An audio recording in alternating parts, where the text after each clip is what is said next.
can imagine, over time, the complexity of a vehicle really rise to a level today that is very difficult to really understand all the electrical and electronic function in a car. And our know-how or our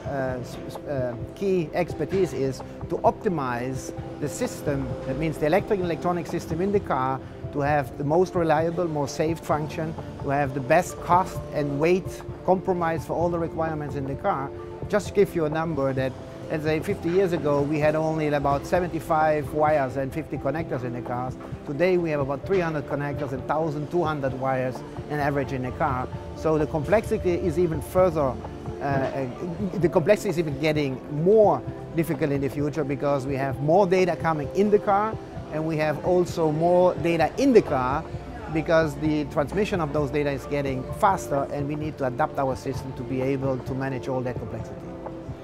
Yeah, we had done in the last couple of years very successfully the optimization of those electrical systems in the car. And when you look to a wiring system, which is from a weight point of view about 70 to 80 kilograms, so of course the first demand we have as a system supplier to optimize the weight of that system. So we are trying with our solution to really reduce the weight between 20 and 30% on the given cars. And we were able to win an award because we had a new technology introduced in the market for very small gauge crimping technology, to make sure that even the very small wires are really processed on a way that you have always a very good electrical connection. And with that we could reduce only by the wire the weight by 20%, because we go to a very low gauge size of the wire for enabling the data transmission in the car.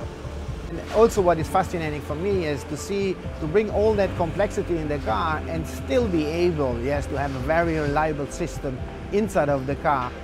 For instance, when you compare that to the outside world on IT, how many times you have really issues on those systems compared to what we have in a car. It's really fascinating for me how safe a car is with all this kind of technology. What the customer touch is just the switches, and they see the functionality, but behind that there is a huge system with complexity to really make that happen on a safe manner, and on the same time doing so to reduce the weight and the cost of the system, to have also a very good contribution to the green environment, because we all have to do something that we have less CO2 emissions. So wiring can contribute on it, even if the customer is not seeing it, and that would be an accomplishment if he goes away from the booth and understands the complexity behind those switches and those functionalities.